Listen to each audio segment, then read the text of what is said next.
guys, and welcome back to the Dog Days podcast. We are so excited for our show today. I know we say that every time, but this time is really a special one. We've got such great information for you, and a lot of you already know because I threw it out there on social media. We are going to be talking about rattlesnakes. This is a big topic. This affects everybody. Okay, not just your dog. It affects humans too, because they're out there, and understanding them and knowing what we're doing, surrounding them is so important. 150,000 dogs are bitten annually by venomous snakes, and rattlesnakes account for 99% of that number. Now, we might tweak that a little bit, and our guest here might have some other ideas on that, but those numbers alone are staggering. About 7,500 dogs die annually from a rattlesnake bite. So we need to help them out, guys. We really need to help them out, and part of that is all of us being educated. I mean, I'm so excited for this. There's so much good information coming your way. There's a 5% mortality rate when it comes to your dog surviving a rattlesnake bite. Okay, so dogs are 20 times more likely to be bitten than a human. Those are big numbers. Those are really big numbers. So just wanted to kind of throw that hook out there with you guys. So stick with us today. This is going to be a really good podcast. As always, my name is Pam Chandler. To my right, I have Noelle. And to my left, I have Rachel. And our special guest today is Bruce Ireland. Hi, I'm Bruce. Glad to be here. Oh, here it comes. Oh, it didn't work. Oh, there it is. Noelle's getting really creative over here. She's got a rattlesnake sound. So Bruce, otherwise known as Wrangler Bruce, is a professional snake wrangler, educator, founder of the Snake Wranglers in Southern California. He's got a team of 50 people helping him out, doing all of this as volunteer work. He spent years safely relocating rattlesnakes, working with first responders, which is neat, helping people better understand and coexist with wildlife. He's a respected voice in snake safety conversations for humans and for dogs. So Bruce, welcome to the podcast. Yes. Thank you guys for having me. I'm really excited. This is so fun. Yay. We're so happy to have you here. This is amazing. I'm thrilled to be here. He's brought a couple guests with him. Yes, I have some scaly friends with me that we will pull out at the right moment during the show today. And part of the conversation here, he brought a rattlesnake, but he also brought a gopher snake. Yes. That are not venomous snakes. Correct. Right? And really helping you guys understand what are venomous snakes, what are some that we see, especially here in Southern California, and then which ones can you just kind of safely move away from and move them along. Let them go along their way. Let them go along their way. So can you tell us a little bit, what do you see around here? What are some of the venomous snakes that you see? And then what are some of the really, truly harmless snakes? Believe it or not, in the state of California, there's 72 species of snakes. Of theirs, only one is venomous. That's the rattlesnake. Now, there's 7 different types of rattlesnakes found in California, but here in San Diego County, we're going to see one of 2 types. One is the snake that I have with me today, which is called the Southern Pacific rattlesnake. The other one is called the red diamond rattlesnake. As we move further east in the county and get over on the 15 and east of there, you can find the speckled rattlesnake. Further east into the deserts, we get sidewinders, and further from there, we get even the Mojave rattlesnake. So, But here coastally, it's going to be one of 2. And all the other snakes that you're going to encounter when you're out hiking or on the trails or in your backyard barbecuing, if it's not a rattlesnake, it's going to be harmless. Every other snake in California is completely harmless to us and our pets. So being able to differentiate between a venomous snake and a non-venomous snake is really important, because we should all know our local snakes and our local wildlife. Indeed.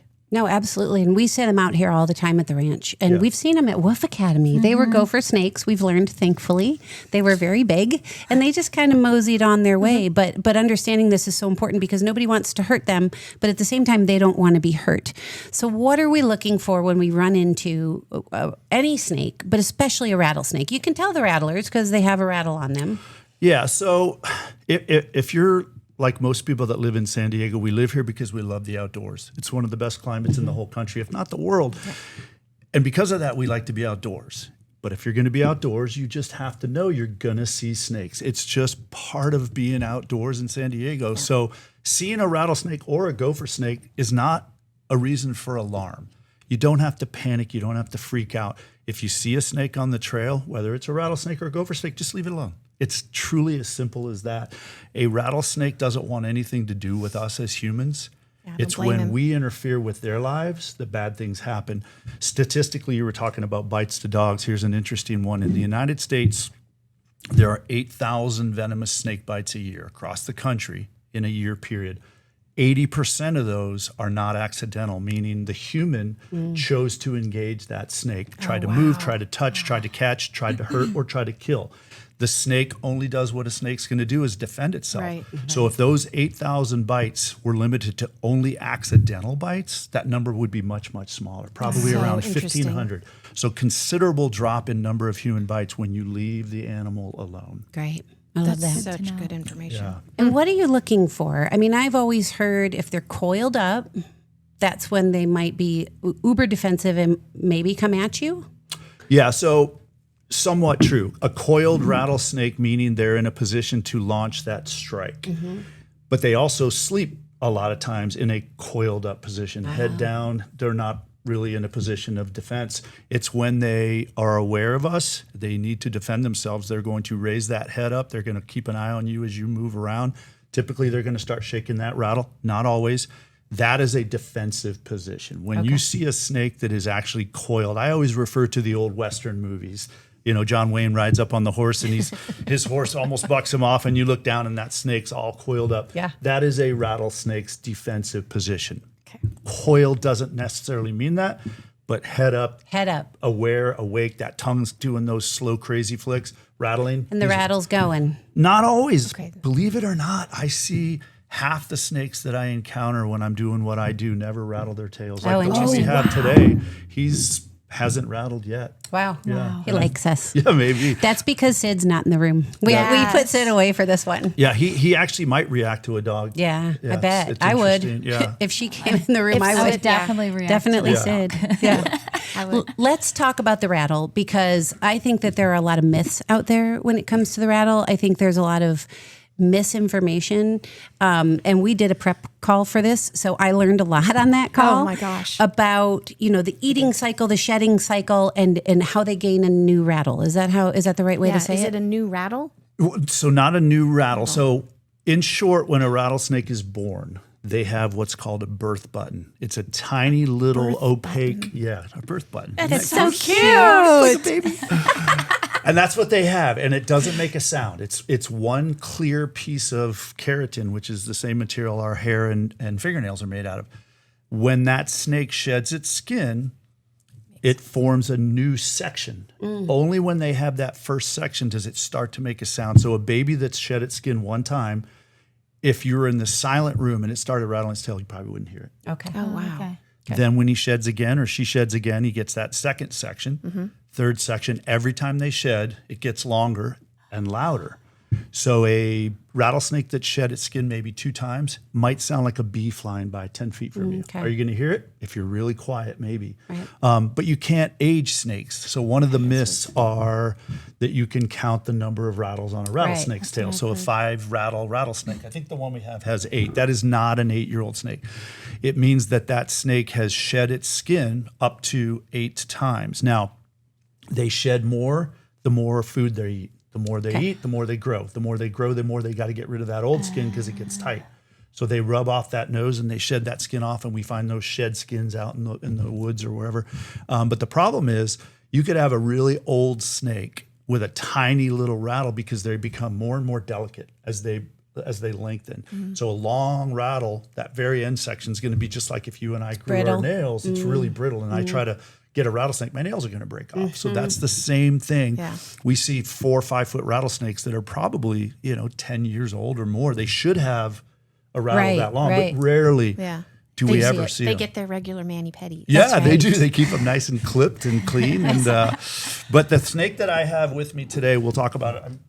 He's actually missing his rattle. I was going to say he has a formed complete rattle with the birth button, but it's gone too. So Okay, so it's not necessarily how many times they've eaten, because I saw that online too. It's as they eat. It's not every time they eat. How often does a snake shed? So my captive pet snakes get fed regularly. So once a month they eat. So they're growing at a good pace. My snakes shed 4 times a year.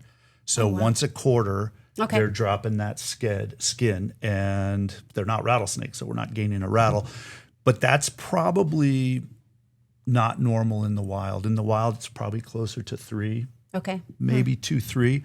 So you could have a rattlesnake that's shedding 2 or 3 times a year that's picking up 2 or 3 rattle sections a year. Gotcha. Yeah. That's good information. It is. Yeah, it's really interesting because I watched so many different things on YouTube and there was so many different answers. A lot of bad information. A lot of bad information, Yes. for sure. So let's talk about a little bit about the venom and how this works as well, because I found this to be very interesting, right? They've got venom sort of glands. Yeah. So one thing we should talk about before we talk about venom glands is how can you tell when you see a snake, is it or is it not a venomous snake? And in the state of California, rattlesnakes, as we said, are only venomous snake. First thing you can look at a rattlesnake and tell that it's a rattlesnake is it's going to have a significantly bigger head than its attachment point. So where the neck is and the head, their head is going to give that triangular shape. And that's I have heard. Yeah. Okay, Yeah. I have heard the triangular yeah. thing. So that's because they have pockets or Venom. venom glands, attached to their fangs. So non-venomous snakes don't have those. Hence, they have the nice thin head. Thin head. Okay. Okay. So I have a question. Sure. If the snake has recently bitten, or if you have done the milking Yep. of the snake, Yep. will their heads get more narrow? So yes, the short answer, yes. Okay. But when a snake bites its prey, let's say a rattlesnake bites a rat or a rodent, they never give all their venom. So they're never going to squeeze those cheeks out so those venom glands are empty. The only time that would ever be the case is if someone's extracting the venom. Okay. And that's when they actually, you can watch online, go on YouTube and watch venom extraction. They have the snake bite a cup with a cellophane plastic. I've seen it. You see the fangs, and then they'll actually squeeze those venom glands, and that pushes every bit of venom out. Then that head is going to appear smaller. Okay. But they'll quickly, within a matter of time, it comes back. Yeah. Yeah. But when they bite in nature, they're not ever giving it all to you. That's venom control. They Got can it. actually control that venom. Yeah. Is it true that baby rattlesnakes can't control? I'm so glad you asked that. Yes. Great question. One of the biggest myths and the biggest discussions that I get on my pages is, well, the babies are more dangerous because they can't control their venom and therefore they give it all to you. And I always tell people that's actually just a myth. Okay. From birth, venomous snakes, all venomous snakes have full control, meaning they can actually control left fang individually from right fang. That's crazy. Or give what's called a dry bite, meaning let's say you've upset a snake, it decides to bite you, but it wants you just to go away. It could decide not to give you any venom. And there's a statistic that 1/3 of venomous snake bites to humans in this country are delivered dry, meaning you got really lucky and you just saved a big chunk of money. But here's an interesting thing, and this is how I like to explain it, is if a rattlesnake, sometimes they're ambush predators, meaning they don't actively go out looking. They'll sit coiled up quietly on what they know is a rodent trail because they can smell. And rodents take the same paths all the time. So they'll just sit there and wait. And sometimes it's hours, sometimes it's days. But finally that rat walks by and they strike, but only their right fang hits that rat. They're not going to blow venom out of their left fang. It's only going to be the right fang because they know that's all that made impact with that animal. By the size of the animal. Well, and they say they adjust the amount of venom based on size. So if they're biting a rabbit versus a rat, they're probably going to determine to use more venom. Yeah. That's crazy. But the other analogy I always use, and do you guys know who Mike Tyson is? Yeah. Of course. Okay. Well, So- actually, Rachel. I Rachel, do. I know who. I okay. do know Who's who Mike Mike That's always the Who is question. Mike Tyson? What It's- sport was he in? Was it football? Oh my God. No. That's okay. It's okay. It was a good guess. I know the name, though. Iron boxing. Mike Tyson was a boxer that was phenomenal and feared and scary. And he started his professional career, I think, at age 13. Like he was pulled from the streets of New York, and I think he was even homeless, and they put this kid in the ring, and he was just a beast. But my analogy regarding snakes is, let's say the myth is true, and they do give it all to you, a baby, okay, versus an adult. Would you rather step in the ring with Mike Tyson when he was 10 and take one punch, or when he was 24 and take one punch? In other words, if that baby did give it all to you and their head's only that wide, and then mama, who gives you half its venom, who's going to have more venom? Yeah. I mean, That's true. the punch that an adult rattlesnake can deliver, if it decides to do that to you, is going to be far more than, we don't want to be bitten by any snake. No, Right, Let's just right. get that out there right now. Any venomous snake bite is something we all want to avoid, but babies have full control. Yeah. So I'm going to backtrack for a minute just to the non-venomous snake. And It's a hard word. It is. Venomous. Venomous. At least you're not Venomous. saying poisonous. That- Drives me crazy. Don't say poisonous. I will snake. not. I promise. Number one, they still bite, right? But you wouldn't be. And would it hurt? It would hurt my feelings. Okay, thank you. Yeah. So whenever I bring snakes to the talks that we do, we try to always, to the educational events, bring native snakes. And the idea is why bring a python or a boa that you're never going to see here? We want the kids and the adults to go, oh, we saw that with Wrangler Bruce. He brought a gopher snake, so we know now. But then the question always comes up before the kids are about to touch it, will it bite my child? Could it? Absolutely. It's like your dog. Could that dog bite? Absolutely. Anything with a mouth could bite. Yep. Will it? Probably not.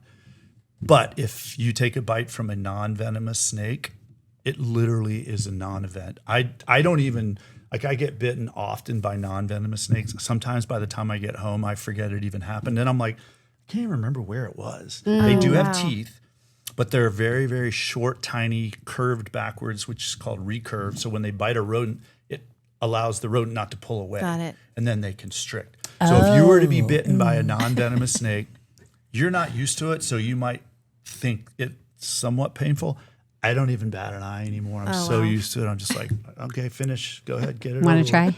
Yeah, you want to try You want it? to try? Just let it bite me right now. So the constricting is interesting. Yeah. Does a gopher snake constrict? Yes. That's how they kill their prey. Yes. So the non-venomous don't constrict. The venom kills the prey. You mean the venomous? I'm sorry, the Yes. venomous. Yes. So yes. So when a venomous snake strikes its prey, rattlesnakes, it's so fast. It happens faster than we can blink our eye. It's bitten and pulled back and ready to go again. The rodent may just right there, done. Wow. Sometimes they'll run away, and here's a crazy, I'll bore you with some snake geek stuff. It's not boring, Rattlesnakes- by the way. Rattlesnakes can shift their pattern of hunting. If it gets really hot during the day, they don't want to come out. They'll hunt at night. Rattlesnakes are pit vipers, which means they have nostrils. And if we get him out in a little bit, maybe we'll be able to see him. They also have a second set of holes in their face. Those are heat-seeking pits. In theory, that allows them to see heat signatures of an animal in pitch black. My God. So the movie Predator with Arnold Schwarzenegger, and he can see that Yeah. thing in the tree. Something's got Billy spooked. That's get to the chopper, Billy. That's what I think they see. Do you remember that movie? Oh, yeah. That was so good. yeah. And Makes you want to be a little cold-blooded. so they can sit waiting for that mouse, but they don't see it with their eyes. They see it with their heat sensors. So when they determine it gets in range, they bite. Well, here's the crazy thing. So that mouse that came in on this trail just got bitten and then ran 10 yards that way. The snake's sense can tell which trail to follow post-bite versus pre-bite. So it knows it came in, got envenomated, and then the smell of that animal to a snake, don't ask me to get into the science of it, he knows to follow it that way. Even though he can't see it, he knows it went that way because it smells differently. That's Wow. crazy. Isn't that wild? Wow. That is crazy. So they can go and find that animal. But no, to your question, venomous snakes do not need to constrict. They bite and wait. Yep. So this has me a little concerned. Get to the chopper pot, the billy pot. Yeah, which part of that? Yes, the heat sensors have, because I've always thought hot days you're watching for rattlesnakes, right? And really that's not the case. Oh. So They're Yeah. hiding. they're hiding. Yeah. I mean, are we looking at dusk? So here's what I always tell people. I pick the time of day to hike when I'm going to be the most comfortable. I don't want to be hot. I don't want to be cold.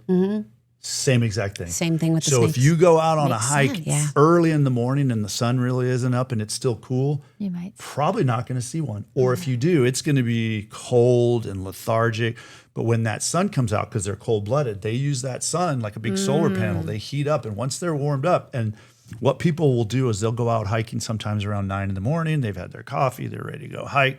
Well, that snake is starting to warm up too. And you'll see them stretched out on the trail and they're trying to absorb as much of that heat as possible. But if it's really cold out, you're probably not going to see them. And if it's really hot out, you're not going to see them. So once they warm up, then they're actively on the hunt. Got it. Now, again, let's say it's a 90-degree San Diego day and you're in East County and it's really hot. They're going to hide under bushes and rocks and go into holes. They can overheat just as much as they can be too cold. Yeah. So they're looking for that perfect body temperature. And when you're out hiking, what do you think about hiking poles? Like I've been taking them with me and I'll tap on rocks. If I'm going through a tight area, just give a little tap. Does the snake even feel that or hear that or know that? So I like hiking poles not for snakes, but as I've gotten older, found that they help my knees as I'm climbing and going down. It just gives me an extra support so I don't slip and fall. That said, can they hear the vibrations? I think they do pick up vibrations, but we talked about it before we went live. They might be desensitized. They've seen and heard and felt vibrations if they live on an active hiking trail from people. They may just not even pay attention to it. Right. But remember, they don't hear. They don't have ears like we do, external ears, so they're not hearing airborne sounds. So you could see a snake on the trail, and I've seen this, and it's always funny, is people are yelling at it. I'm like, what are you doing? And they're like, there's a snake. I'm like, no ears. You know they don't hear you. It's not a bear. It's not hearing us. It's not a dog. Yeah, so they don't hear. They don't have eyelids. So we don't know when they're asleep. We talked about that a little bit. Yeah, you can't tell. They're just not moving when they're asleep. So how do you know? So how I know is because a lot of times I'm called to a snake that is stretched out on someone's property. And by the time I get there, it's still stretched out. And I'll approach that snake. And if I don't see that tongue start to flick or it react to me by coiling or try to get away, it's probably sound asleep. So if a snake is stretched out and you see it coil, how quickly would they do that, and what would that look like? So it's fast. Like let's just say I startled a sleeping snake. He's stretched out, but then all of a sudden he senses me. They can pull into a coiled position really fast. Okay. But the trick is not for the average person. You should never get this close. But I know how close I can safely get to a snake and be outside of that strike range. So we always tell people on my team training, there's a circle of safety. Draw that in your brain. So let's say this coffee cup is our coiled up 3-foot rattlesnake. And you can kind of look at a snake when it's coiled and determine how big it is. If it's coiled up and we've estimated it's 3 feet, I know that 1.5 feet outside of him, he can't reach me. Safe.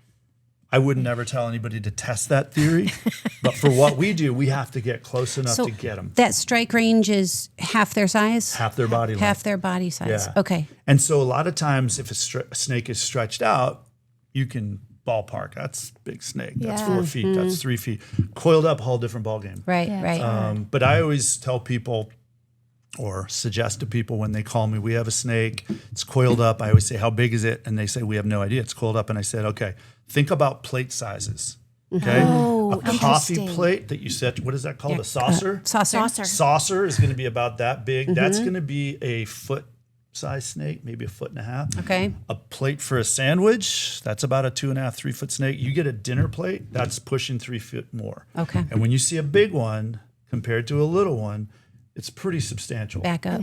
Yeah. Back up. And the further you need to be back is this based on the size of that snake. For me, again, I'm not telling you guys or anybody that's listening to this, oh, Bruce said that's a dinner plate don't size. get near it. 1.5 feet away. I need to be Leave it alone. Just be back enough. Walk away. Yeah, walk away. Walk away. Exactly. And walk away. Take your dog. We'll get to the dogs in a minute. Yeah. Can they still strike if they are not coiled? That's a really good question. So strike, no. Okay. Meaning so people say it jumped at me, and I jokingly on social media say, actually, the very definition of jumping requires legs and feet. Snakes don't jump. Kangaroos jump.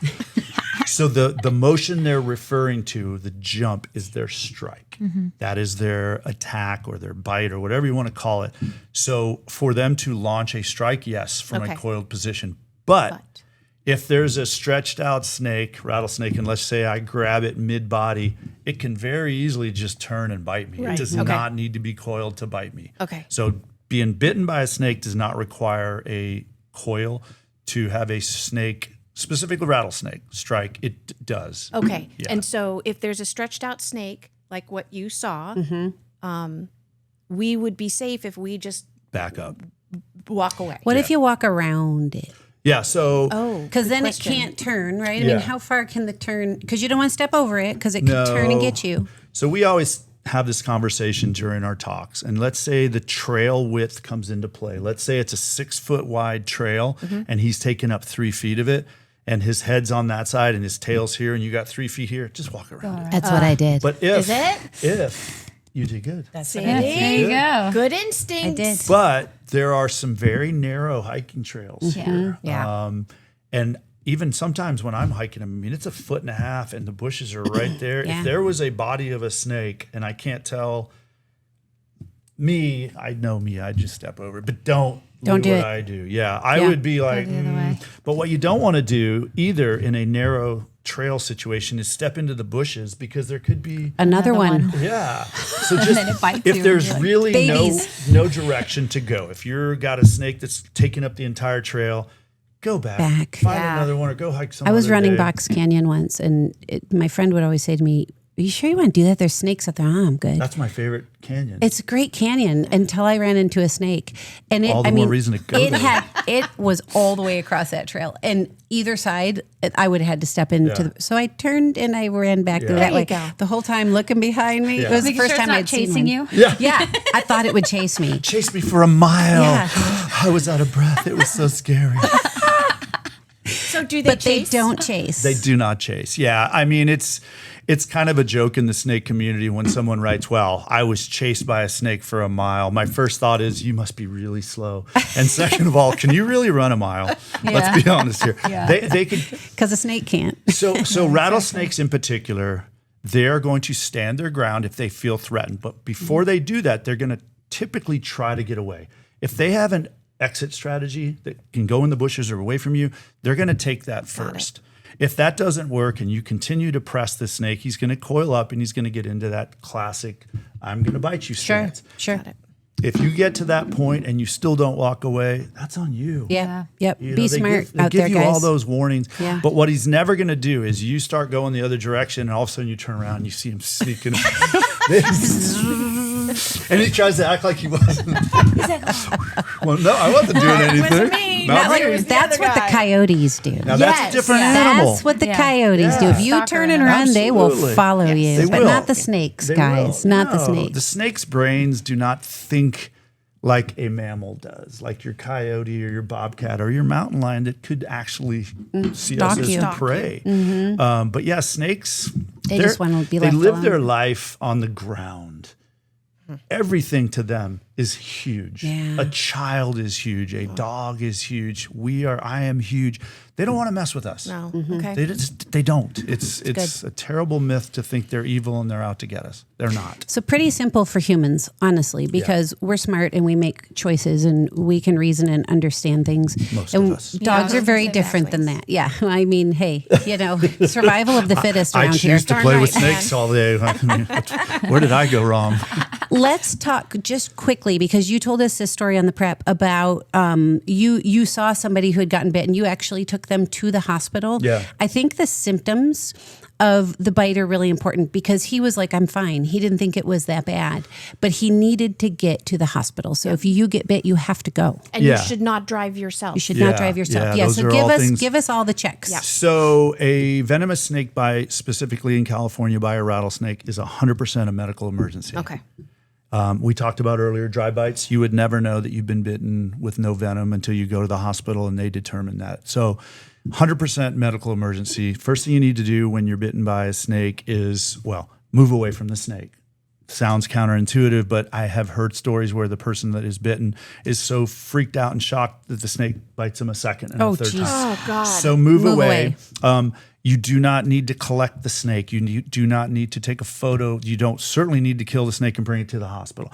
All the snakes in California are rattlesnakes. The doctors, if you are bitten by a venomous snake, will know that you've been bitten by a rattlesnake. So the treatment and the antivenom is the same. So it doesn't matter. Time, I always say, is tissue. the longer it takes for you to get that antivenom, the more potential damage could be done to you. So the person that was bitten that you were referring to was on my team. It was a very unfortunate situation. I have 50 people. We've been doing this for almost 10 years, and we've only had one bite. So statistically, pretty good, but still a bad situation, and one we all learned a lot from. And it wasn't that he was handling the snake or out trying to, it wasn't on the job. We were trying to save a snake's life. The snake had gotten wrapped in garden netting, which is the netting people put around their fence or their gardens or whatever. Snakes and other animals, lots of other animals go into the netting and then they can't get out, so they panic and they twist. This particular call was that situation. I went and got the snake. I cut the netting off the snake, but it was still enough wrapped. So we chose to have myself and one of my other team come over to my home. It was in a very contained environment like this. And he just made a mistake. And it happened so fast. And it wasn't a strike. It was, as he pulled his thumb back, the fang caught him on the thumb. So it wasn't even, when I think about a strike, that means they've injected venom and then they squeeze their venom glands and give you venom. This was just a scratch as like his a hand pulled glancing back. blow, He saw it coming, pulled back, and there was enough venom, and it was only one fang, and it barely got him. And I looked at him. I said, "Did you just get bitten?" He's like squeezing a little tiny drop of blood. He's like, God. "Crap, I think I did." I'm like, "Let's go." And he goes, "No, I think I'm good." So we secured the snake because the snake was still out. So I ran in the house and said, "Hey, so-and-so got bitten. We're going to the hospital." And I could hear my wife, what? So he, the door by slams. by the time I come out of the house, he's going to his car. No. And I said, "You are not driving yourself." I said, "This is, you don't know what's going to happen next." So he finally said, "Okay, you can drive me." So you know where we live. We're in Carlsbad. So I knew that Scripps Encinitas was our closest hospital with antivenom. So from pulling out of my street, I had already called Scripps emergency. They transferred me to their emergency line. I told them we had a male 60-year-old snake bite victim, Southern Pacific rattlesnake. Bite was at 3 p.m. We're going to be there. I had it in my GPS, 3:29 p.m. When we got there, they treated it like a heart attack. They triaged us right through. They already had a wheelchair waiting. He was on antivenom and an IV drip within 25 minutes. It was amazing. So his outcome was as favorable as possible. There's no effects. It's been several years now since that happened, but it was really scary. Yeah. What was he feeling in the car on the way? Yeah. So we get in the car, we start driving, and all of a sudden I'm asking him, "Are you okay? What are you feeling?" Because I wanted to know. Yeah. I mean, I was curious. I was scared. I was nervous, but he said, "Okay, my fingers are starting to tingle." And I was like, "Okay, Wow. good thing you're not driving an automobile. It's like driving under the influence." Yeah. So then he's like, "Oh, my legs are starting to feel really weird." And then he said, "Do you have any water?" And I had a bottle of water like what you guys gave me, and it was fresh. So he cracked it and he took a sip and he spit it back out. I go, "What?" He goes, "What is this?" I go, "It's just water." He goes, "It tastes like acid or metallic-y taste." gosh. So his whole tongue started to go. So we get to Scripps. They put him in the wheelchair. They immediately get us in a room, flood of people, medical people. I don't know who all, doctors, nurses, whatever. Hooked him up to an IV, and then pretty soon it started to get worse. And it was within 2 hours. He's like, "Can you help me move my legs?" Oh my gosh. So it was really scary. Yeah.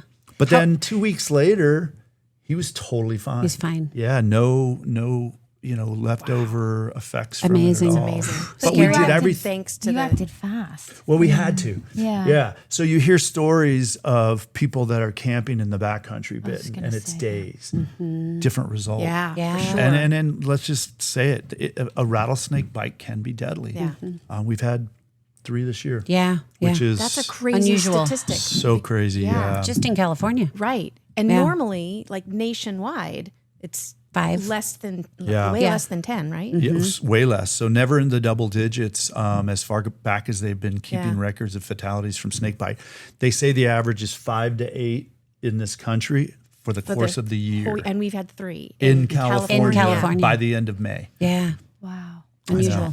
And I'd love to say I can answer any questions about that, but the reality is I don't know. Don't know why. And it doesn't sound like anybody knows, because we talked about this a little bit too. I think if we ever would be able to have an opportunity to speak to the treating doctors, there's probably some additional facts. Was it allergies? Common fact is if you're stung by a bee and you're not allergic, it's no big deal. Right. Stung by a bee and you're allergic, It's a whole nother story. Yeah. Or did they have underlying health issues? I know one of the victims that passed was a young man, 25 years old, and he was on a mountain bike ride, and I have heard, again, I don't know any of the facts, I just know what I've read, is that he tried to cycle himself out, mountain bike out, which increased the heart rate, which forces the venom through the blood system or through your veins quicker.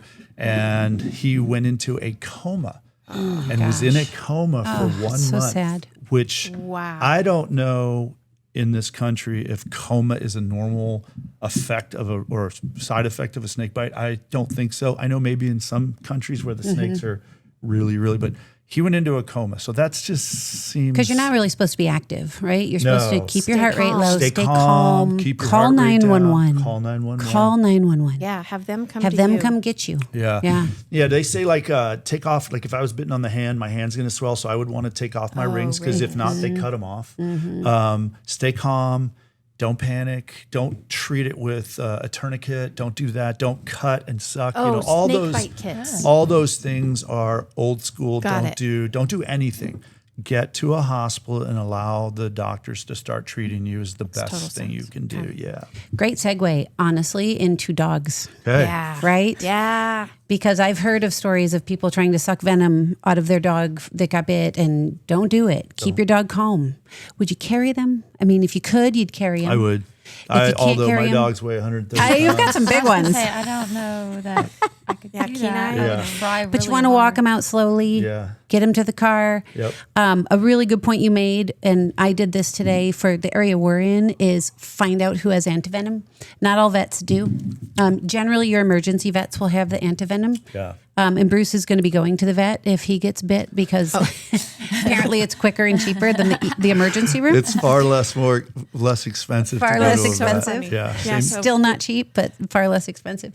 So for us, VEG, Veterinary Emergency Group in Encinitas has it. I called them today, and so does the VCA Emergency off Faraday. That's in the one I Carlsbad. always suggest, Yep. VCA. It's 24/7, 365. They treat And they rattlesnake see bites. it a lot. They see snake bites a lot. So. That's what she told me this morning. She said, that we've right? had a lot of them already. Yeah. Yeah. They're getting a lot of rattlesnake bites for dogs coming in. Okay. So let's talk about that. Okay. Because this is a tough one, right? And we can talk about rattlesnake avoidance training, and we've considered doing this, possibly partnering with Bruce.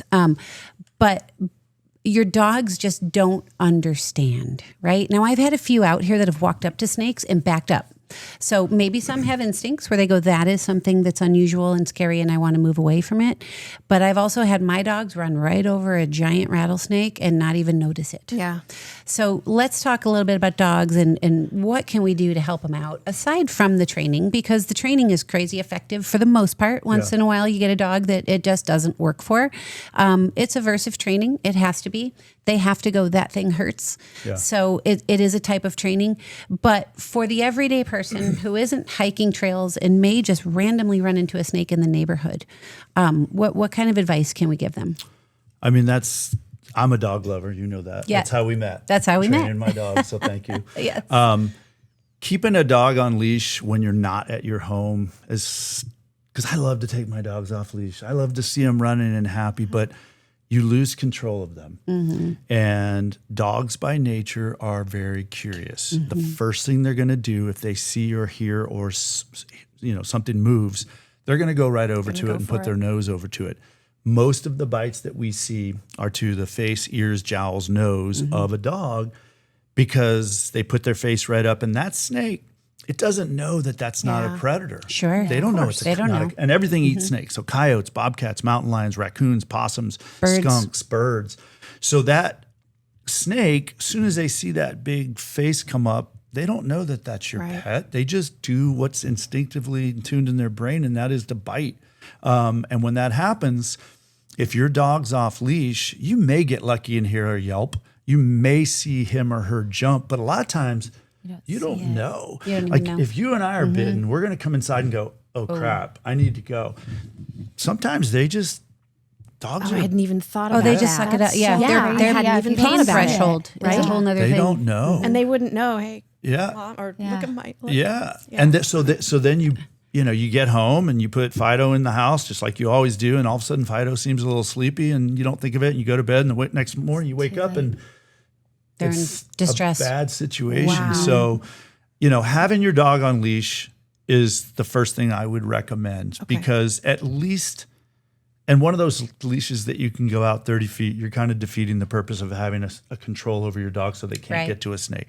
But if you see your dog start to sniff into an area that you can't see, or they're doing something odd like jumping back, pull your dog back. Call 'em. It's going to be something. It might just be a lizard. It might be something else. It might be a harmless snake. But if it's a rattlesnake, you need to pull your dog back. And again, I love to let my dogs off leash. I wish, but I do it at dog parks. Yeah. Where that's controlled somewhat.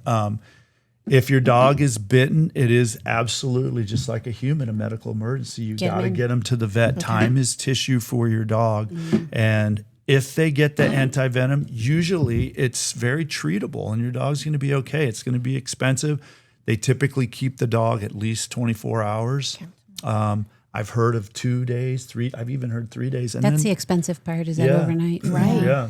I wonder if insurance covers it. Do you know? None. No, that's why I'm Pet going to insurance the does vet. Pet insurance. That's what I've heard. They don't. Really? Oh, man. It's not considered accident? It's not That's an it's not accident. pre-existing. I don't know. Interesting. I have been gonna told research. that they do not cover anti-venom. I am not a vet. I would say you guys should check into that. Yeah, so you know I'll the look into facts, it. but I'm gonna call mine, and they might all be different with it because they have different coverages. Yeah. And some insurances may, if you pay the certain premiums to cover, like it might be an underwriter thing. bet Oh, you that's want true. rattlesnake, like Yeah, that's a earthquake rider. repair. Wait, where do it's you extra. live? Yeah. Yeah. Oh, you live on the San Andreas Fault and you want earthquake insurance. Okay. Sure.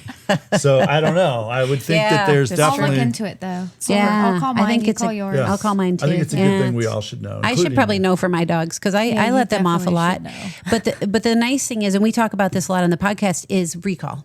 Yeah. Having really good recall over your dogs. When we're walking trails out here, we've got the dogs behind us so we can see what's ahead of us. So training is key for that. But you just never know. I mean, Ted Norbaum, Chow Chow, got bit in the face. Was it Ted? No, it wasn't Ted. It was another one of her chows.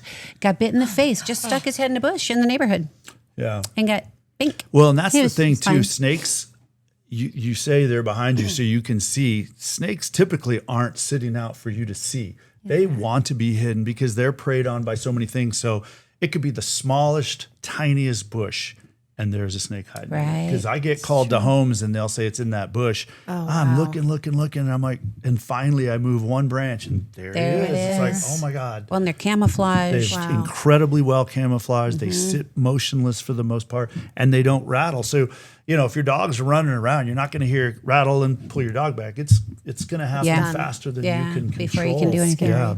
And I've heard that there's the rattlesnake vaccine, but I've heard that it just kind of buys you time. Yeah. But either way, right? Like your dog gets bit, go. Yeah. as fast So as you I can. have talked to vets about the vaccine. In fact, I've talked to 5 different vets. 4 of them said, "Don't waste your money." Oh, wow. Mine said One the of same them, thing. one of them said what you just said.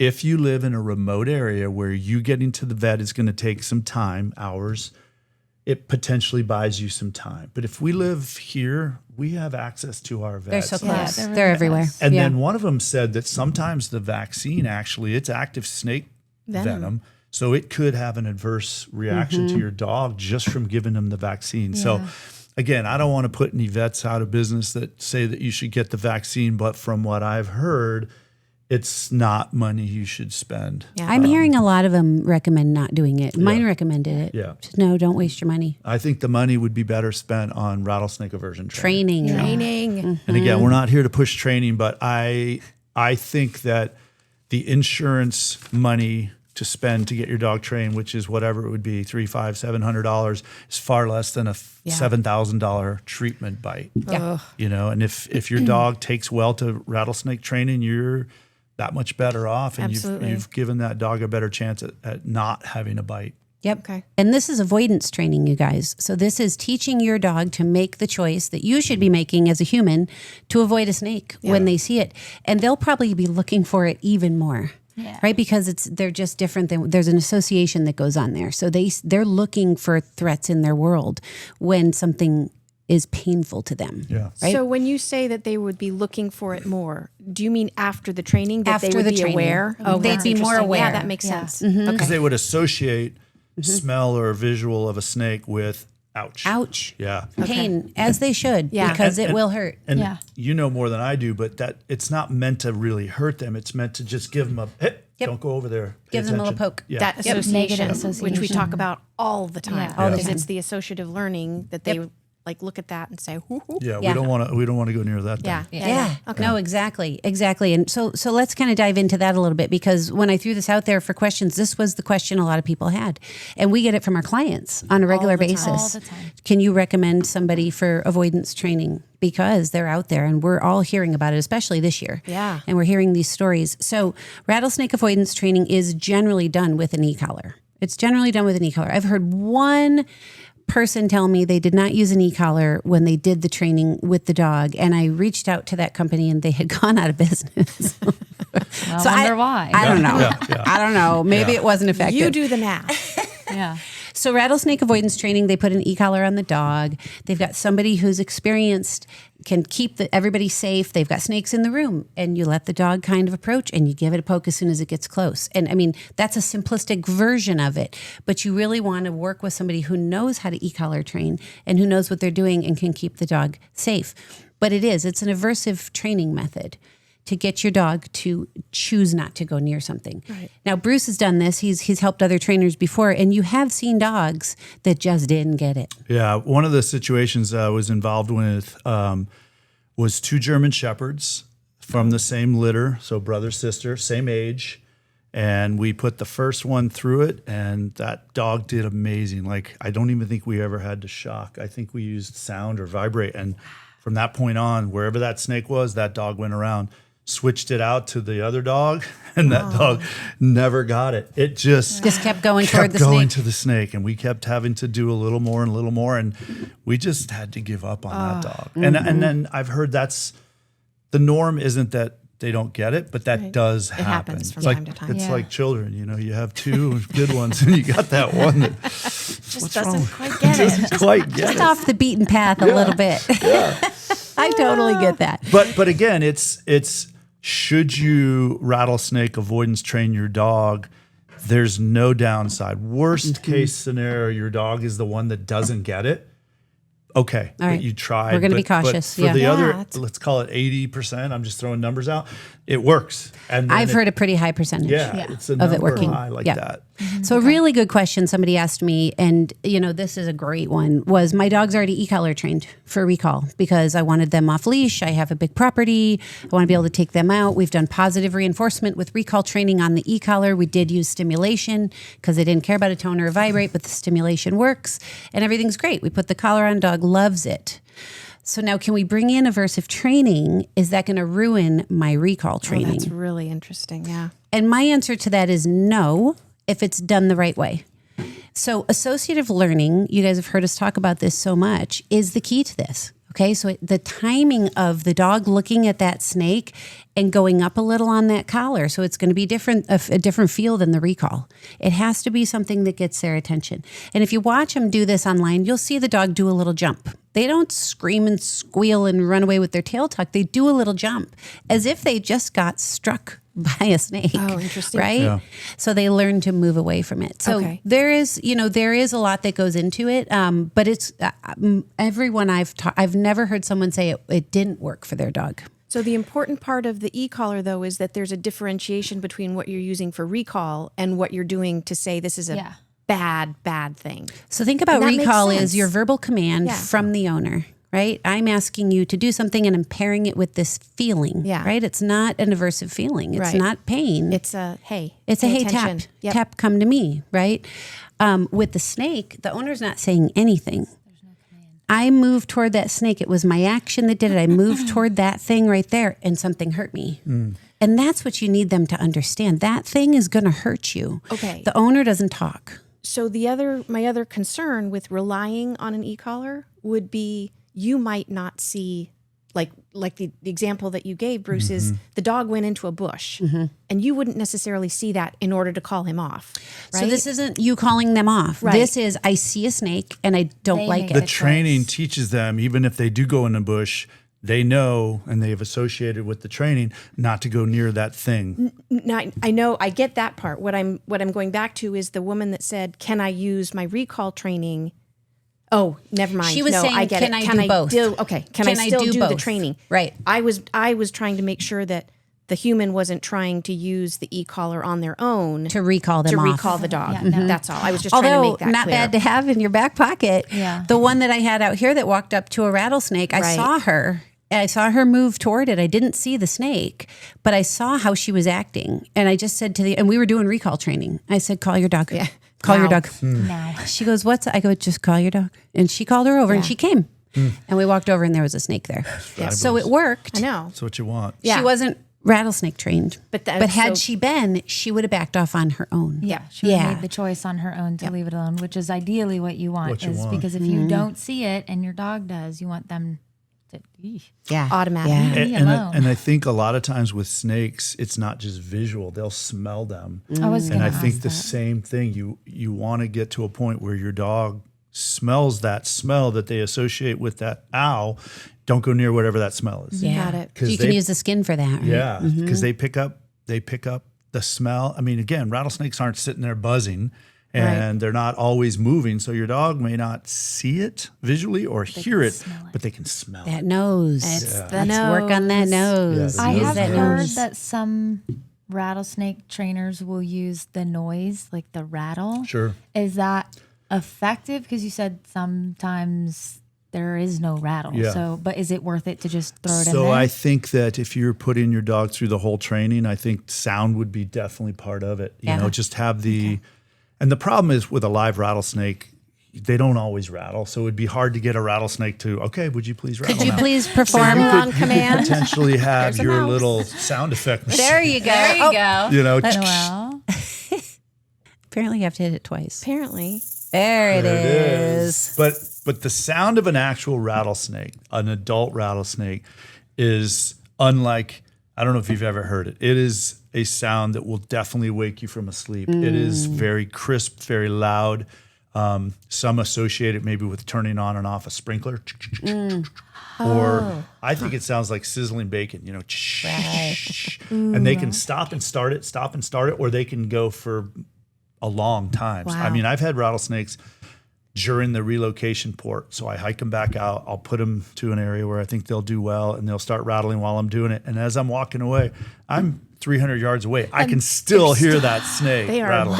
pissed. So Is that what Yeah. it is? It's a- Are it's they a- angry? Is that why they're rattling? scared, nervous, Okay. defensive, Okay. whatever. Angry. I don't know. I don't. a warning. I don't think Yeah. wild animals like snakes get angry. Okay, You fair. know, Yeah. they're It's not a warning. aggressive, but they're certainly agitated or bothered and or scared, I guess, and That makes they sense. want to rattle that tail to keep you away. And Yeah. they don't know that I've already walked 300 done. yards I'm away. out. I'm good. I'm You can good. stop now. Don't worry, I'm But they not coming can back. hear. But then most of them, I put them in the bushes, and I'll turn to go and put my bucket away, and it's been 4 seconds. I turn back, and they're gone. Gone. Wow. And then they're I'm just like, gone. oh, where you're did like, you let go? me check around They myself. Just disappear Wow. so fast, That's and they're so still cool. there somewhere, but Yeah.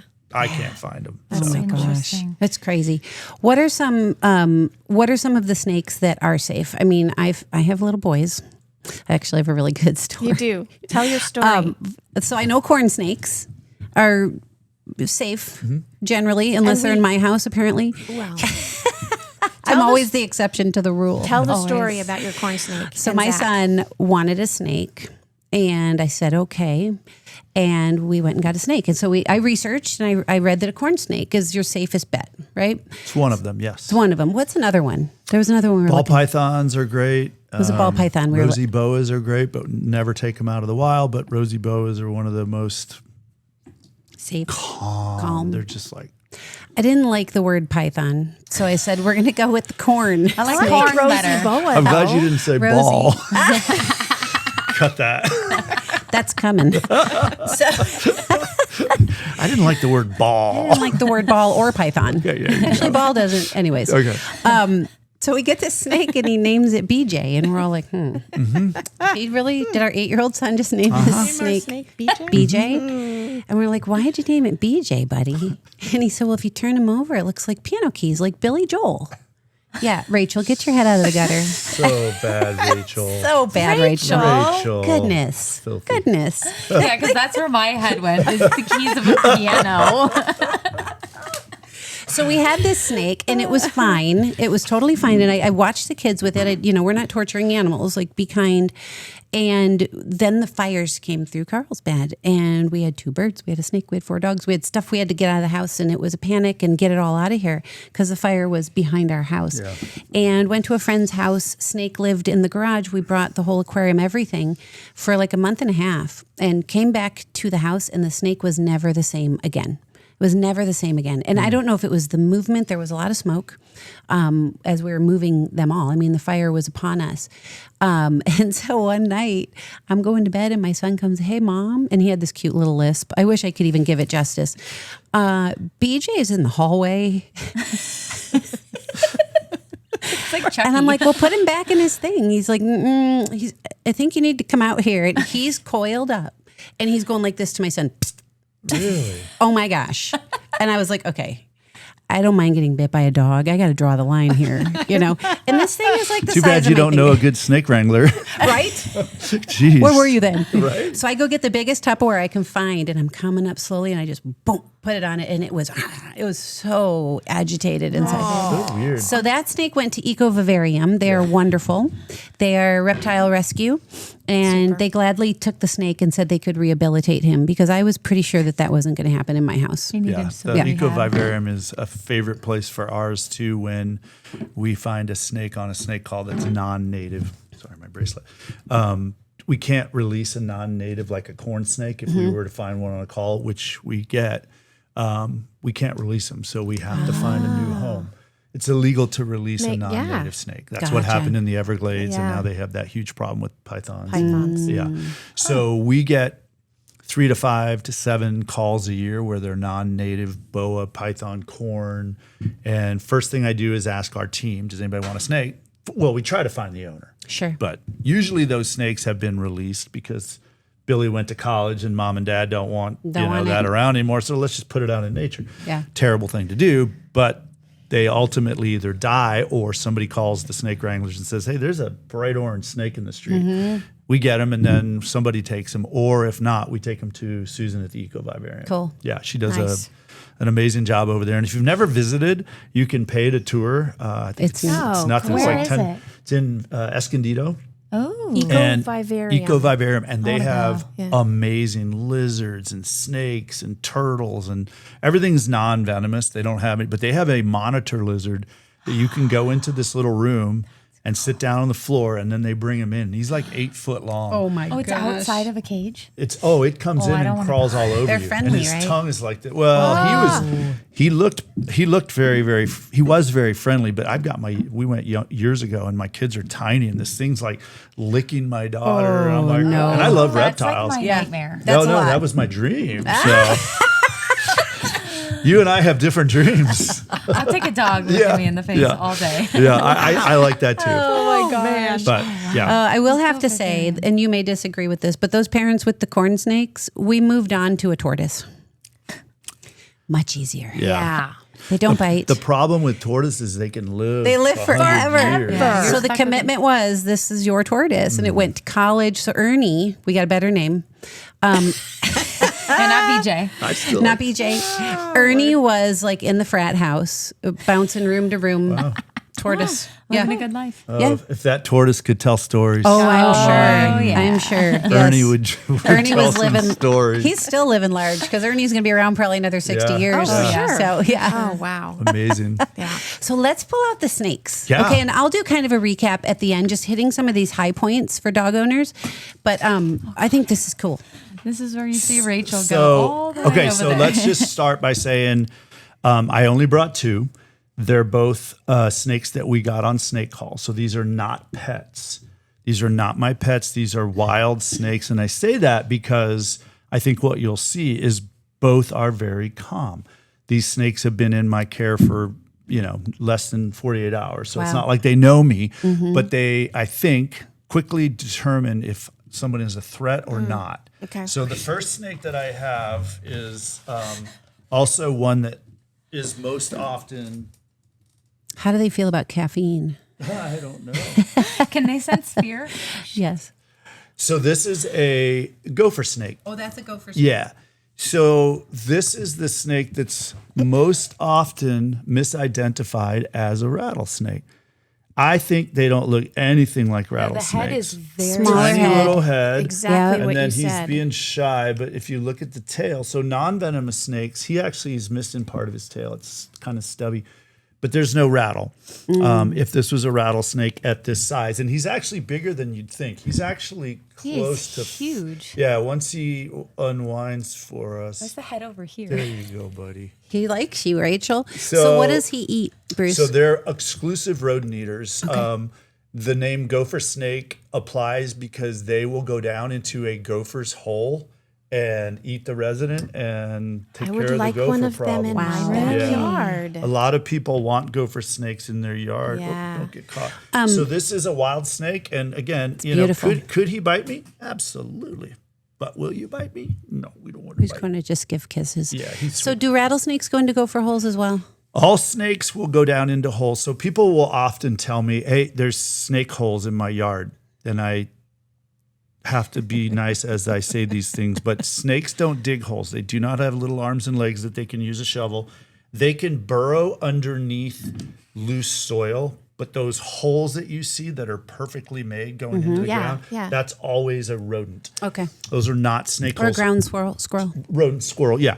So these guys will take up residence in those holes. So there could be a snake living in a rodent burrow, but they are not made by snakes. So I have to tell people that. We have a lot of those out here. We have a lot you of guys those have holes. a lot of squirrels. So this guy would do well here. He would eat and grow. They get significantly bigger than this. This is probably, call them 4.5, 5. They can get to 6 and 7 feet, and they Wow. get thick. But even at that size, they're completely harmless. I mean, if this guy was to turn and bite me right now, it hurt my feelings. Yeah. That's all. Because I saved your life and you bit me. Don't bite, Bruce. So what? So- the tongue? So he's just kind of smelling the air, sensing the air, trying to determine, what's going on. Who are these people? Why am I on a table with coffee cups and microphones and wires? Maybe he thinks these are his buddies. I don't know. It's like, But yeah, hey, he's scenting the air for taste to determine what's going on, if there's threats or anything. And would you know if he was getting agitated? I would think you would. So a gopher snake, when they're upset, will fill up with air and let it out as a hiss. So it's a really loud, high pitched. Some people say it's a rattlesnake because I can hear it rattling, and I get there and it's a gopher snake just hissing. Hissing. It's Oh, interesting. it's not really the same sound, but to the untrained ears, I can see. They'll strike, they'll coil up and strike just like a rattlesnake. He could bite me. I have been bitten by gopher snakes. The way they move is wild. Yeah. so crazy. But wild. he's, I've held him or handled him quite a few times now, and I think he's realized You're safe. There's no Bruce harm. isn't going to hurt Does he me. pick up your scent? I don't know. I mean, Hard to say. I have pet snakes, and people ask me, so do they know you? Do they Right. care about you? Do they love you? Do they cuddle? I don't think so, but I know they know I'm the one that feeds them. So I come out in the garage and they see me. They'll come over to the opening to try to see if I'm going to feed them, but it's not because they want to come out and give me a Right. hug. And You that, feed them. I do feed them. Yeah, I'm the source of affection. food. You're the source of food. Whereas dogs, obviously, there's love and affection and cuddling and all that good stuff. I think my dogs love me. So, Do you feed them too? oh yeah, Yeah, there you go. lots of treats. guess what? So, Yep. if you guys see this snake in your yard and you live in San Diego, please be kind. Is to this it. the look? I mean, this is the coloring Yeah, generally? yellow and black? And Yellow I and say, black. people call and say it's got diamonds, and I go, is it diamonds or is it more of a checkerboard, yellow black? They're like, oh, it's a checkerboard. I'm like, Oh, it okay, then is. it's probably a gopher. It's very different looking than an actual rattlesnake. People say, well, they look so much alike, and I jokingly say, this looks about as much like a rattlesnake as I look like Brad Pitt. And I don't look like Brad Pitt at all. No offense, Brad, if you're listening. So yeah, gopher snake. And again, we have a lot more non-venomous snakes in San Diego than we do venomous. So this is one of them. We get racers, we get king snakes. We get all kinds of other snakes. And the thing that they share is that little teeny head and that pointy tail. So if you see one in your yard, again, leave all snakes alone. Call Bruce. Yeah, call me. Just call Bruce. We'll give his information too. I have a question. So we were at the Bataquitos Lagoon, and we do our groups, or like our field trips there. Okay. And I had a pack of dogs walking. And now this was a couple years ago, but if memory serves me, I turned around because I heard the people go, oh. The dogs didn't notice, but a snake crossed the trail under the dog's legs and went into the bushes. And it was big and long and yellow. Like really yellow. Really yellow. But that's not my like memory. That. See, that's so. I mean, I guess that's got some yellow in it. It's yellow. I will say this. There was a situation several years ago where on Bataquitos Trail, people kept saying they saw a white snake. Mm-hmm. And it was big. So we got called down there twice, searched the area, never found it. Somebody actually saw it again. They called Project Wildlife, who did come and get it. And it was somebody's albino ball python. That might be what we, I mean, and was it big? I mean, they're thick. It was thick. They sent me a photo. I think the snake was probably 4 feet. I mean, not massive. We saw it. But it was white. And it was there from the time we went twice to the time they ultimately got it, it was several months. Oh, because it did not have any darkness to it. My brain thinks like the picture in my head is like a light yellow. White. Yeah. That's an albino. Oh, I saw it. So you saw that snake, and it was there for a while. They had posters up saying, don't approach it. Don't. By the time Project Wildlife got it, they sent me a photo. It looked terrible. Oh. It looked like it had just scars and cuts. I mean, not that humans did that. Just they're a pet. They're not used to living. It doesn't know how to survive. So I'm amazed it was alive. I mean, an albino anything doesn't survive because they are just like a beacon of light. Everything sees them. So the birds at that trail. Yeah, and there's a lot of birds all of the prey animals. there. Mm-hmm. Yeah. Okay, so let's do this. Oh God. Simmer down. So are you making a rattlesnake noise, or is that a dog noise? So this is our local, and I don't know how best to do this. That camera hopefully should be This on. is our local and most common rattlesnake called a southern Pacific rattlesnake. Now, again, not a pet. I've had him for 2 days, not rattling, not coiled up. This is not a defensive position. This is just chilling. Hanging out. And I don't know. I think he's determined or she's determined. Whatever this is holding me isn't going to hurt me. So what's the point? If I was to take the snake out, probably would go into a more defensive. But I also think I don't know. I don't know that it really knows what's going on. I mean, it's in a clear plexiglass box. So there's no escape, but it's not acting defensive in any way.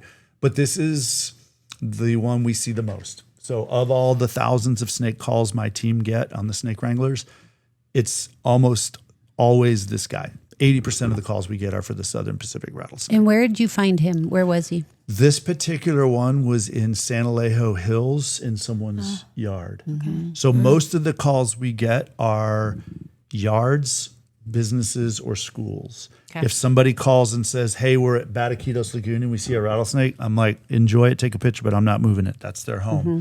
Yeah. Yards, schools, work. We've gotten them out of the most insane places that you would believe. Like, how did it get to the second floor of a townhome? Oh my God! In their closet. Oh my gosh! I saw something on your Instagram page. One coming out of a vent. Oh, wasn't that amazing? That ceiling of someone's kitchen. So that was funny because that girl was taking care of her mom's home. The mom was getting ready to sell, and the house was in not great shape. But she called me, said, there's a snake sticking out. And I assumed that was, when she sent me the photo, I thought it was a wall and it was down by the ground. So I get there and I'm looking, where is it? And she goes, it's up there. I'm like, oh crap, it's in the ceiling. My gosh. Well, those vents, you have to unscrew 4 screws to get it to come out. So, and his head was right there. He was out, but I couldn't just grab the head because then I would have had to force it out. It would have killed the snake. Mm. Plus, I also had to unscrew. And of course, I asked the lady, do you have any tools? Oh. I don't have any tools. And if I do, I don't know where they are. So I went home, got my toolkit, came back. And as soon as I put the wrench to the screw, the first one, it pulled up. Mm. And she's like, oh, great. Uh-oh. So I said, let's just do this. I took all the screws out and kept it loose. And then I left and I said, if it comes back, let me know. Hour later, it's back out again. So that's what you see is I ripped that thing out of the wall and the snake tried to get up into the ducks and I reached in there and grabbed it. I knew what it was. It was the gopher snake like what we just had. It was not a rattlesnake. It wasn't a rattlesnake. But the question is, how does it get there? Could you imagine? Yeah. Right. How it's did crazy. it get there? I mean, so gopher snakes can climb. What I think it was is they probably had bushes or trees against their home. They go through the bushes and up onto a roof. Then there's those ducks on the roof that are spinning that go right into your attic. Yeah. That snake somehow got, and if there was rodents in that attic, he was living a large. Probably large. Yeah, and he was really Wow. sweet. He was a really cute gopher snake. I think he was as shocked when I pulled him out as that lady was to see him. He just looked at me like, But crazy. we get really wild calls. I mean, gosh, some of the in hot tubs and pools and Oh, wow. workout Areas to pull them rooms. out of. Tell people a little bit about what you guys do, because I think especially locally, and if you guys are listening outside of Southern California, you know, Bruce may be able to help you, but start asking around. But what these guys do is invaluable, phenomenal. like totally invaluable to people. Thank you. First of all, Yes. that's very sweet. So I started the Snake Wranglers almost 9 years ago because my wife, when I was on a business trip, had a snake at our house. And she called me and said, what do I do? Because I wasn't home. She said, and I told her, go call the fire department. Huge mistake. So these buff firefighters from Carlsbad Fire show up with a big, beautiful mustaches, all it's a tattooed. thing. It's Yeah. a thing. It's I love those guys, but They're awesome. they show up. Half an hour later, she calls me. I go, how'd it go? And she goes, well, we were all out there. They came in the yard and they took a shovel and they cut it in half. And I said, it was a rattlesnake? She goes, nope, it was a gopher snake. So I went into that fire station and I said to them nicely, was anybody on that call too? And I gave my address. They're like, one of them was like, I was. I said, what happened? He goes, our protocol is to kill them if we don't know what they are or if they're rattlesnakes. And I said, so nobody in that group knew that was. He's like, it was 3 of us. We didn't know. And to be honest, we don't have time to relocate them, so we kill them. And I was mad, but I couldn't get mad at them. Right. No, it's not their fault. It's not their fault. So No. I put an ad on Nextdoor and just said, stop calling the fire department. That is not what they're trained to do. And call me and I'll do it for free and I'll come educate you and I'll take the snake back out to nature. And that was 9 years ago, and I was by myself, and now I have 50 people, and we amazing. respond to, I don't know, I try to track them somewhere around 3,000 calls a year. Wow. Yeah. That's amazing. Wow. And That's we cover amazing. That's a lot of everything. snakes. It is. So it is a lot of snakes. A lot of them we get there and the snake's gone. So we tried, but people are starting to realize, A, that you don't have to panic. B, you don't have to kill them. And C, if you do have a snake that you don't want, there's a source to help with it. And it's not a financial thing. You can't say, well, I can't afford your service because it's free. That's I mean, amazing. please Took it off don't the kill table. a snake. Just These guys call are us. volunteering their time, guys. Yeah, and our team is amazing. It's made up of everything from surgeons to pilots to military to psychiatrists to models. I've got everything. Snake lovers. If you saw us in the room, you'd be like, what is the common thread with What these is the 50 people? connection? Sitting right there. It's a weird, it's sitting right there. in front of us. Staring at Rachel. Yeah. But I'm okay, Rachel, no, I you're, think He's you. staring at you. how calm is that Okay. though? I know. Yeah. So calm. It's not And scary. when His you tongue's picked not him even up, I out. know. Yeah. But did you notice when he picked him up and was kind of tilting him, the tongue was like doing that thing. You could see it. Feeling it So out. he's sensing, testing the air, and you wouldn't know this is not unless you're a snake person, but when their tongue starts to go from that, just investigating the air to a long down, up, down, and then in, that is, I'm mad and I'm trying to figure out how close you are because I want to bite you. He's not doing that. Not even a little bit. Do you think know. he's asleep? No. No, he's well, awake? now his tongue's not. I mean, maybe we Because he's bored really him to not. death. Yeah. You Sorry. guys are so Don't bored. take your Hopefully cue you guys from are this. still awake out there. Yeah. I mean, because he's not moving at all. No, and he's not rattling. He's not rattling, no that's tongue. pretty typical what we see when we get to a house for a rattlesnake, as long as they haven't agitated the snake. Because a lot of times we'll get the call after they've attempted to do whatever, and then we have to deal with the mad snake. But normally people are like, we'll leave it alone until you get here. And we get here, and that's what they're doing. They're just like, okay. I'll hear people want to throw like a rock at it to get it to move, and it doesn't really work, right? It just agitates them. I mean, it might work. If you threw a rock at me, one of two things is going to happen. I'm either going to go away from you or I'm going to come right at you. Yeah. But no, you on don't how need to do close. anything to snakes. Leave them alone. And if you can't leave them alone and you have to get them out of there, call us. Call Bruce. Yeah, call us. We're Is happy there to- anywhere that you don't go, like area wise? So when I started, and it was just me, if the call came in and I'd first ask, where are you calling from? If they said El Cajon or La Mesa, I just can't get there. Yeah. It's an hour to get there, an hour to get home. So I decided early on 30 minutes was my line in the sand. So if I got their address, I'd put it in GPS. And if it was 29, I'd go. If it was 15, certainly going to go.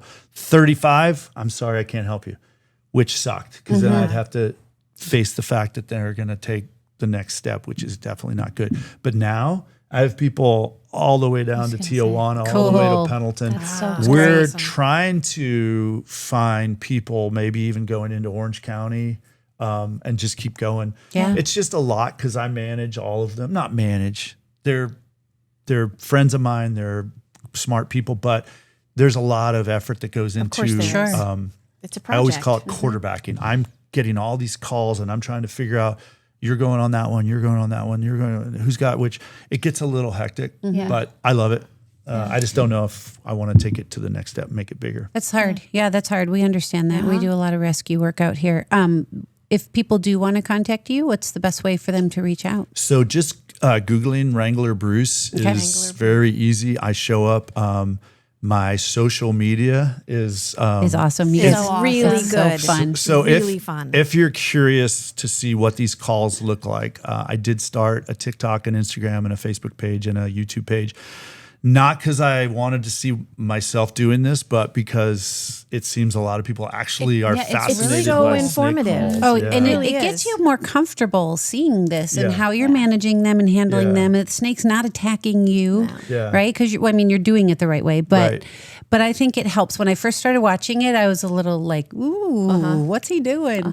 And now I can watch it, and it's definitely a little easier to watch. And I think one of the best things that's come from social media is the number of people that say that before I found your page, I was petrified. I thought they were evil. I thought they'd chase me.